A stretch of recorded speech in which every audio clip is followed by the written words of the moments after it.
Nanoparticles offer progress towards an HIV vaccine. New study, cutting-edge research produced rare but powerful antibodies that could prevent viral infection. Researchers have created a nanovaccine that can produce the B cells that create antibodies capable of neutralizing the HIV virus. The development of an HIV vaccine has eluded researchers for decades, because the virus is adept at disguising itself to evade our immune system. This means that this advance is an encouraging, incremental step in developing a preventive HIV vaccine, say the researchers, writing in Nature Immunology. This advance is an encouraging, incremental step in developing a preventive HIV vaccine.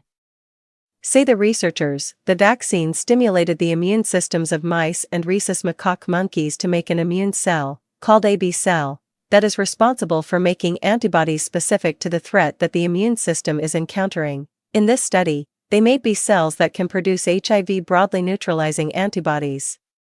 This finding is important because the genetic diversity and rapid evolution of HIV means targeting it with a vaccine is difficult. However, these broadly neutralizing antibodies bind to parts of the virus that remain constant, even when it mutates. The researchers engineered immunogens, molecules that trigger the immune system, on nanoparticles that stimulate production of antibodies called 10 × 10⁸. These are important because they neutralize a very broad range of HIV variants.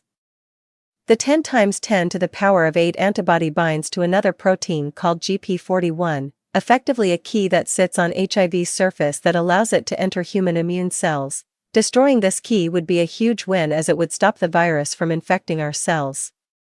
Targeting this key protein has been difficult, because it is folded into a crevice on the surface of HIV. Vaccines trying to target it have found it impossible to use immunogens that have the right physical structure to bind to GP41. The researchers in this study made immunogens on nanoparticles that mimic the appearance of a specific part of GP41. Vaccinated animals showed immune responses suggesting they could make antibodies to reach the hidden GP41 region. They observed similar responses when they used mRNA-encoded nanoparticles in mice. Crucially, the same team analyzed blood samples of people without HIV and found that these specific precursor B cells occurred naturally, and that the immunogens used in the animal studies could bind to human B cells with 10E8-like features. This means the vaccine results from mice and macaques has the potential for translation to humans, the researchers say.